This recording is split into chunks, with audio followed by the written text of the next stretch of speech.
Your vehicle may be equipped with our convenient HomeLink system.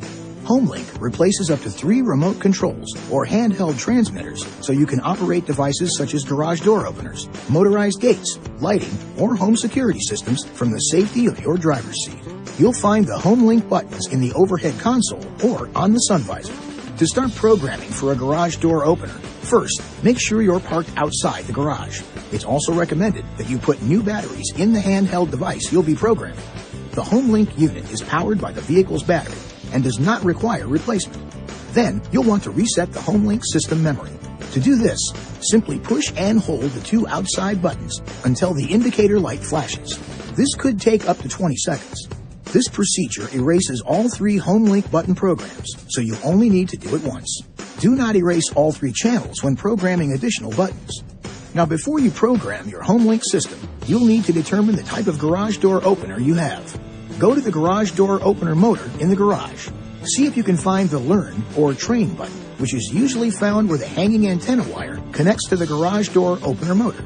It is not the same button normally used to open and close the door, and it may vary by name or color, depending on the manufacturer.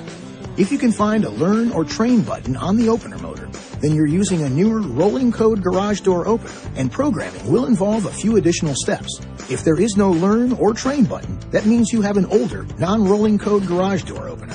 Once you know what type of opener you're using, you're now ready to program the HomeLink system. Here we go. Put the ignition switch in the on/run position, but don't start the engine. Hold the handheld transmitter 1 to 3 inches or 3 to 8 centimeters away from your HomeLink system. Now, simultaneously push and hold both the HomeLink button you want to program and the handheld transmitter button.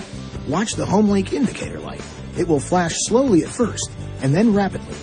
It may take 30 seconds or more for the rapid flashing to occur. When it does, release both buttons. The garage door may open and close while you're programming. To check your programming, push and hold the just programmed HomeLink button and observe the indicator light. If the indicator light stays on continuously, then programming is complete and the garage door should activate when the HomeLink button is pushed. At this point, if you have an older, non-rolling code garage door opener, you're done. Your HomeLink controls and garage door opener should now be in sync. If you have a rolling code garage door opener, here's where those additional steps come into play. Go to the garage door opener and once again, find the Learn or Train button. Firmly push and release it. You now have 30 seconds to return to the HomeLink system, so move quickly. Better yet, it might be good to have a second person standing by at the HomeLink system. Once there, push the HomeLink button you'd like to program twice. Hold the button for 2 seconds each time. If the opener is plugged in and activates, programming is complete. If it does not activate, push the button a 3rd time for 2 seconds to complete the training.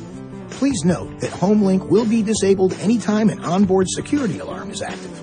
If you have any problem or require assistance, please call toll-free 1-800-355-3515 or visit HomeLink.com for information or assistance.